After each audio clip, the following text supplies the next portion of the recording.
Hello everyone, good morning. আমি Priyanka from Kolkata. আমার চ্যানেলের আরও একটি নতুন ব্লগে আপনাদের সকলকে জানাই স্বাগত। রাধে রাধে বন্ধুরা, সকলেই কেমন আছেন? আশা করব আপনারা সকলেই যেই প্রান্ত থেকে দেখছেন সবাই ভালো আছেন এবং সুস্থ আছেন, আর আপনাদের আশীর্বাদে আমরাও ভালো আছি। আজ বৃহস্পতিবার, তো চলুন সকাল থেকে আপনাদেরকে সঙ্গে নিয়ে আজকের ব্লগটা শুরু করে ফেলি। আজ বৃহস্পতিবার হলেও আজকে না সকালে ঘুম থেকে উঠতে একটু দেরি হয়ে গেছিল, তাই তাড়াতাড়ি করে সব কাজকর্ম কমপ্লিট করতে হয়েছিল। মেয়েদের স্কুল আছে, তবে আজকে আপনাদের দাদাভাইয়ের ছুটি। আর বৃহস্পতিবার মানেই সমস্ত ব্যস্ততার মধ্যে দিয়ে দিন কাটালেও সমস্ত কাজই কিন্তু সময়ের মধ্যেই কমপ্লিট করতে হবে। তো প্রথমেই দেখুন, আমি আজকে না রান্না করে নিয়েছি। আজকে আগে স্নান কমপ্লিট করে পুজোটা দিইনি। দেখলাম যে মেয়েদের স্কুল আছে, টিফিন বানাতে হবে, তার মধ্যে আপনাদের দাদাভাইয়ের ছুটি, সময়ের মধ্যে তো টিফিনটা ওকে দিতেই হবে। অন্য দিন অফিস চলে গেলে আমার রান্নাটা কমপ্লিট হয়ে যায় আর টিফিনটাও সময় মতোই খেয়ে নিতে পারে, তবে ছুটির দিনে একটু দেরি হয়ে যায়। তো সেই কারণে ভাবলাম আগে রান্নাবান্না সেরে নিই, তার মধ্যে টিফিন বানাতে হবে, মেয়েরা স্কুলে যাবে, তাই আগে রান্নাটা কমপ্লিট করলাম, তারপরেই স্নান সেরে পুজো করব। তবে আপনাদের কাছে না একটা ছোট্ট অনুরোধ আছে, আপনারা প্লিজ, আমি সবসময় ভিডিও শেষে বলি, যদি ভালো লাগে তাহলেই সাবস্ক্রাইব করে পাশে থাকবেন। অনেকেই আছেন সাবস্ক্রাইব করেন, আমাকে কমেন্ট করেন ভিডিওটি ভালো লাগলো, তবে ওই কমেন্টগুলি আমার কাছে কেমন জানি ট্রেড কমেন্ট হিসাবে শোনায়। কেননা অনেক বন্ধু আছেন কি খুব সুন্দর করে আমন্ত্রণ করেন, পরিবারে আসার জন্য রিকোয়েস্ট করেন, আবার অনেকে আছেন সময় বেঁধে দেন, 12 ঘন্টার মধ্যেই যেন আমার পরিবারে তোমাকে দেখতে পাই, না হলেই দেখি পরের দিনে আনসাবস্ক্রাইব করে দিয়েছেন। এটা কি কোনো বন্ধুর পাশে দাঁড়ানো হলো বলুন তো? আমার যদি ভালো লাগে তবেই তো আমি আপনার কাছে যাব। আপনার ভিডিও বা ব্লগ যতই ভালো হোক না কেন, ব্যবহারটাই যদি না মনটা ছুঁয়ে যায়, তাহলে কিভাবে বলুন আপনার পরিবারে যাব? তাই প্লিজ সবাইকে একটা অনুরোধ করলাম, এই রকমভাবে কমেন্ট করবেন না বা এইরকমভাবেও পাশে থাকবেন না। সত্যি মন থেকে বলছি, এরকম বন্ধুর কি সত্যিই আমাদের প্রয়োজন, যারা হাত ধরে আবার হাত ছেড়ে দেয়? বন্ধু সেরকমই প্রয়োজন যারা হাত ধরে জীবনের শেষ দিন পর্যন্ত হাতটা ধরেই রাখে, মাঝপথে ছেড়ে দিয়ে চলে যায় না। আমরাও কাউকে পাশে থাকলে পরে কারোর পাশে সময় পর্যন্ত, মানে একদম লাস্ট, আমার যতটা লাস্ট তত দূর পর্যন্তই থাকবো, মাঝপথে ছেড়ে চলে যাব না। হ্যাঁ, সব দিন তো সমান যায় না, ব্যস্ততার কারণে অনেক সময় অনেক ব্লগ বা অনেক বন্ধুর কাছে যাওয়া হয় না, পরে সময় করে দেখে নেওয়া হয়, কমেন্ট করাও হয়।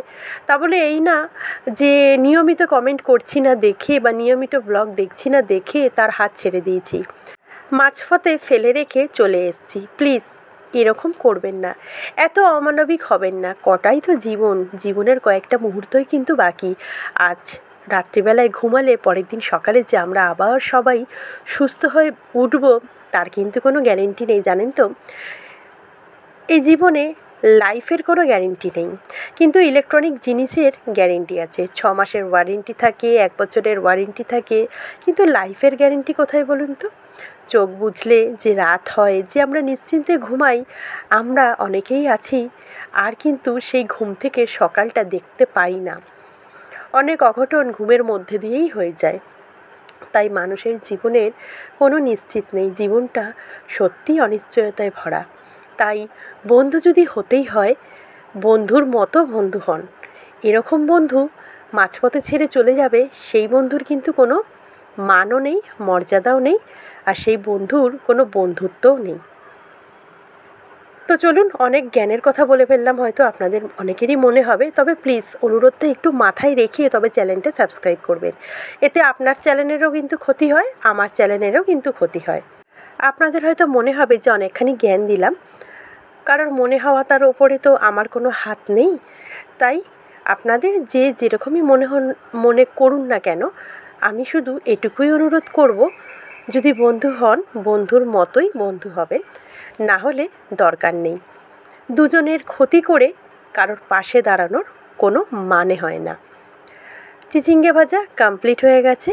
এবারে টিফিনটা বসাবো। আজকে টিফিনে মেয়েকে পাস্তা করে দিয়েছিলাম, তবে পাস্তাতে মেয়োনিজ কিন্তু আজকে আমি দিইনি। মেয়োনিজ বাড়িতে ছিলও না। আর আমি আপনাদের সঙ্গে সবসময় শেয়ার করি যে যখন যেটা না থাকবে তখন সেটা নেই বলে সেই রান্নাটাকে স্টপ করে দেওয়ার মানুষ কিন্তু আমি নই।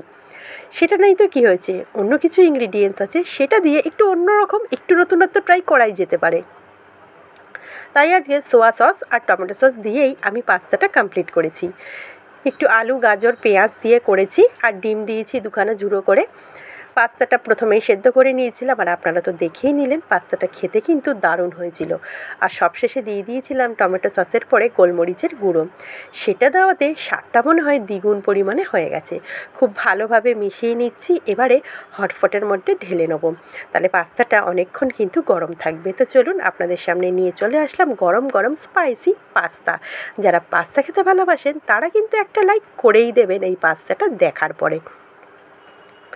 তো দেখুন বেশ সুন্দর কিন্তু খেতে হয়েছিল, খুব টেস্টি। মেয়োনিজ ছাড়াও যে এত সুন্দর হবে সেটা কিন্তু ভাবতে পারিনি।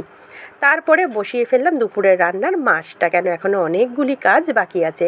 সকাল থেকে ভালোই রোদ ছিল, কিন্তু তারপরে হঠাৎ করেই বৃষ্টি শুরু হয়ে গেল ঝমঝমিয়ে।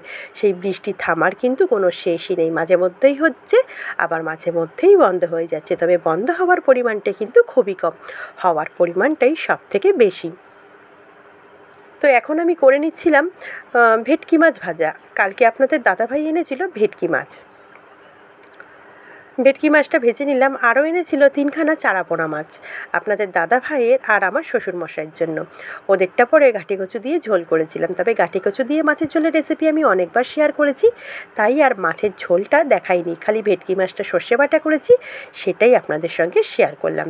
সর্ষেটা শুকনো মিক্সির বাটির মধ্যে ভালো করে মিহি করে গুঁড়ো করে নিয়ে তারপরে অল্প একটু জল, 4-5 কোয়া রসুন আর 7-8টা কাঁচা লঙ্কা।